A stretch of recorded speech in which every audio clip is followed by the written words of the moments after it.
Good morning class. आज हम लोग इस वीडियो में पढ़ेंगे डिसएडवांटेज ऑफ फॉर्मल ऑर्गेनाइजेशन के बारे में। डिसएडवांटेज ऑफ फॉर्मल ऑर्गेनाइजेशन का पहला पॉइंट है rules are consider more important than person. Formal organisation में रूल ही सारा कुछ होता है, पर्सन का कोई इंपॉर्टेंस नहीं होता है। जैसे एग्जांपल के थ्रू इसको समझिएगा।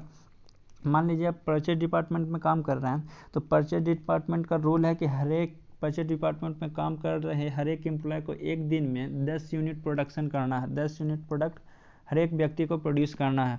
मान लीजिए उनमें से कोई एक वृद्ध व्यक्ति हैं जो एक दिन में 8 ही प्रोडक्ट प्रोड्यूस कर सकते हैं, लेकिन कंपनी का रूल है 10 प्रोडक्ट को प्रोड्यूस करने का। तो यहाँ पे ऐसा नहीं कि वो बूढ़े हैं तो आप सेंटिमेंटल या इमोशनल दे करके कि इनको थोड़ा रियायत दिया जाए, कुछ इनके लिए प्रिविलेज कर दिया जाए।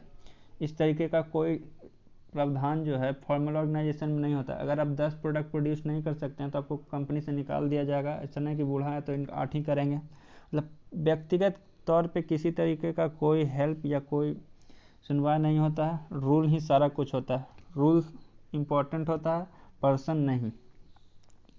तो पहला पॉइंट है rules are consider more important than person, मतलब आदमी से ज़्यादा उसमें रूल का वैल्यू होता है। दूसरा है this organisation in the spirit of initiative. Formal organisation में जो आपको आपके सुपीरियर जो हैं, आपका जो बॉस हैं या उनके द्वारा, आपके बॉस के द्वारा जो आपको ऑर्डर मिला है, जो इंस्ट्रक्शन मिला है, उसी के अनुसार काम करना है।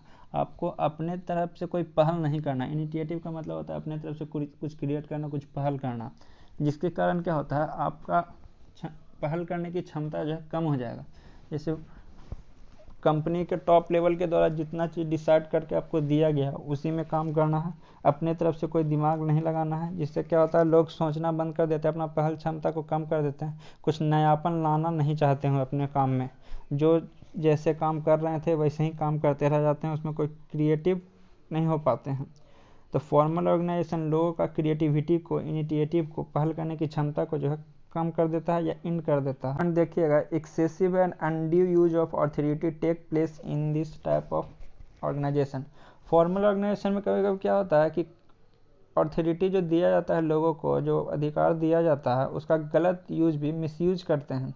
जैसे अभी लॉकडाउन है तो लॉकडाउन में पुलिस प्रशासन को अथॉरिटी दिया गया, तो वो देखिए अभी अपने अथॉरिटी का मिसयूज कर रहे हैं।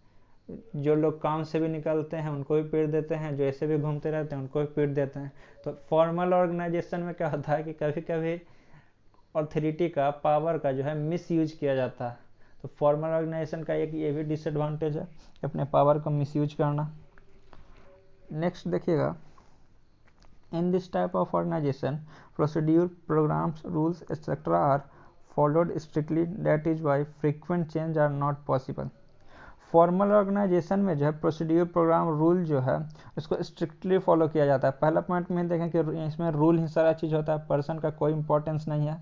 तो फॉर्मल ऑर्गेनाइजेशन में रूल, प्रोसीड्यूर, प्रोग्राम को एकदम पूरा स्ट्रिक्टली फॉलो किया जाता है, जिसके कारण कोई भी चेंज फ्रिक्वेंटली नहीं किया जा सकता। कम समय में किसी तरीके का बदलाव इसमें नहीं किया जा सकता। तो ये एक डिसएडवांटेज है कि हमको इमीडिएट कोई एक्शन लेना है तो आप इमीडिएट एक्शन नहीं ले सकते हैं। उसके लिए आपको पूरा टॉप लेवल से, मिडिल लेवल से, सारे लोग से सहमति लेना पड़ेगा। उसके बाद जाकर के आप कोई चेंजिंग कर सकते हैं। आपको रूल, सारे लोग को रूल को फॉलो करना है, कोई रूल को ओबे नहीं कर सकते हैं। तो कोई भी फ्रीक्वेंट चेंजिंग के लिए फॉर्मल ऑर्गेनाइजेशन में टाइम लगता है। कोई भी काम जल्दी या कोई भी चेंज जल्दी से आप नहीं कर सकते हैं। नेक्स्ट पॉइंट देखिएगा, there is a lack of coordination among activities of different person and departments। हर एक इसमें नेक्स्ट पॉइंट जो कह रहा है कि there is lack of coordination among activities of different person and departments। इसमें हर एक डिपार्टमेंट में लोगों का अपना अथॉरिटी, रिस्पॉन्सिबिलिटी डिफाइन कर दिया जाता है, जिसके कारण अगर आप प्रोडक्शन डिपार्टमेंट में काम कर रहे हैं तो आप सेल्स डिपार्टमेंट के लोगों से ज़्यादा घुल मिल कर नहीं रहिएगा, या सेल्स डिपार्टमेंट से आपको कोई मतलब नहीं है। तो इससे क्या होता है कि लोगों के बीच और डिपार्टमेंट के एक्टिविटी के बीच में प्रॉपर बैलेंस नहीं हो पाता। जैसे प्रोडक्शन डिपार्टमेंट का मैनेजर प्रोडक्शन के लोगों को ही ऑर्डर दे सकता है, सेल्स के डिपार्टमेंट का मैनेजर सेल्स वाले कहीं ऑर्डर दे सकता है। उसका सेल्स कैसे बढ़े, उसका प्रोडक्शन कैसे बढ़े, अपना ही लोग देखता है। दूसरे डिपार्टमेंट से इन लोगों का कोई मतलब नहीं होता है, जिसके कारण कोऑर्डिनेशन जो है एक डिपार्टमेंट का दूसरे डिपार्टमेंट से नहीं बन पाता है।